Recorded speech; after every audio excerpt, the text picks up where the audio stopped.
بسم اللہ الرحمن الرحیم۔ بسم اللہ الرحمن الرحیم۔ لیکوریا خواتین میں عام پائے جانے والا لیکن پریشان کن مسئلہ ہے۔ یہ اندام نہانی یعنی کہ وجائنا کے اندر سے سفید یا زرد رنگ کی رطوبت جو ہے یہ خارج ہوتی رہتی ہے۔ یہ اگر معمولی مقدار میں ہو تو ایک فطری عمل ہے، لیکن اگر مسلسل زیادہ مقدار میں بدبودار ہو یا زیادہ مقدار میں خارج ہو رہا ہو تو پھر یہ کسی اندرونی خرابی کی علامت ہے۔ السلام علیکم ورحمۃ اللہ وبرکاتہ۔ میں ڈاکٹر حافظ احمد رضا سب سننے والوں کو خوش آمدید کہتا ہوں۔ عام طور پہ لیکوریا کی دو اقسام ہوتی ہیں۔ پہلی ہوتی ہے فزیولوجیکل، اس کے اندر ہوتا یہ ہے کہ اس کی جو آپ کا حیض کے دن ہوتے ہیں یا پیریڈز کے سٹارٹ کے دن ہوتے ہیں ان میں سٹارٹ میں تھوڑا سا لیکوریا آتا ہے، یا پھر حمل کے جو سٹارٹ والے ایام ہوتے ہیں ان میں لیکوریا آتا ہے، یا آپ کے جو اوولیشن ڈے ہوتے ہیں جس میں ایگ سیل خارج ہوتا ہے اس میں لیکوریا ہوتا ہے۔ یہ ایک عام علامت ہے، اس میں کسی قسم کی کوئی پریشانی والی بات نہیں ہے۔ لیکن جو دوسری اقسام ہے پیتھولوجیکل، اس کے اندر کسی بیماری، سوزش یا انفیکشن کی وجہ سے ہوتا ہے اور گاڑھا زرد رنگ کا یا سبز رنگ کا جلن یا بدبودار لیکوریا ہوتا ہے، اور اس کا علاج بہت لازمی ہے۔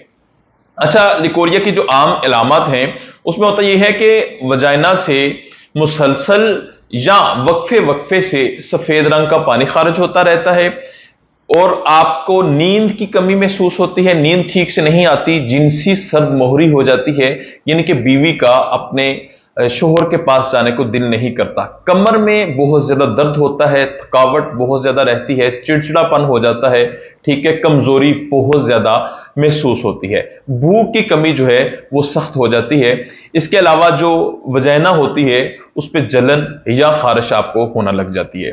اس کے علاوہ جو اس کے اسباب ہیں، اسباب یعنی کہ جن کی وجہ سے یہ ہوتا ہے، کمزوری کی وجہ سے ہو سکتا ہے، جسمانی کمزوری جو ہے، خون کی کمی کی وجہ سے ہو سکتا ہے، یا پھر آج کے دور میں جس چیز کا سب سے بڑا ہاتھ ہے وہ ہے سوشل میڈیا۔ سوشل میڈیا میں جو ایسا مواد آپ دیکھتے ہیں جن میں جنسی مواد ہوتا ہے وہ بھی اس کی ایک بڑی وجہ ہے، یا پھر آپ جو چاکلیٹ بہت زیادہ مقدار میں کھاتے ہیں یا چائے بہت زیادہ مقدار میں استعمال کرتے ہیں، یا روغنی غذائیں چکنائی والی، یا پھر بہت تیز مرچ مسالہ والی جو غذائیں ہیں، فاسٹ فوڈ وغیرہ ہے، اس کی وجہ سے بھی یہ مسئلہ بنتا ہے۔ یا پھر جو یوٹرس کی بیماریاں ہوتی ہیں اس کی وجہ سے بھی مسئلہ بن سکتا ہے، راہم یا بچہ دانی کی سوزش کی وجہ سے بھی لیکوریا کا مسئلہ بن سکتا ہے۔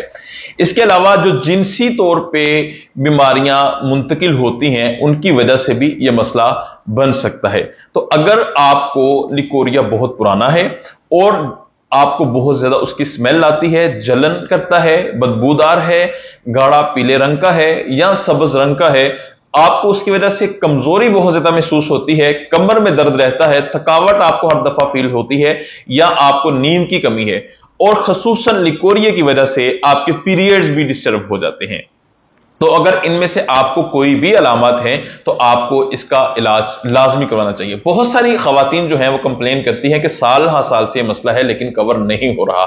تو اگر آپ اپنی اکارڈنگ ٹو سمٹمز یعنی کہ جو آپ کی علامات ہے آپ کی بیماری کی، اس کے مطابق ٹریٹمنٹ کروائیں تو اللہ کے فضل سے انشاءاللہ عز و جل ود ان فیو ڈیز یا ود ان 1 month یہ آپ کا مسئلہ کور ہو جائے گا۔ تو اگر آپ کو یہ مسئلہ ہے تو آپ میرا کلینک وزٹ کر سکتے ہیں یا پھر آن لائن کنٹیکٹ کر سکتے ہیں۔ اسی کے ساتھ اجازت دیجیے، بہت جلد کسی اچھے لیکچر کے ساتھ ملاقات ہوگی۔ فی امان اللہ، السلام علیکم ورحمۃ اللہ وبرکاتہ۔ اللہ حافظ۔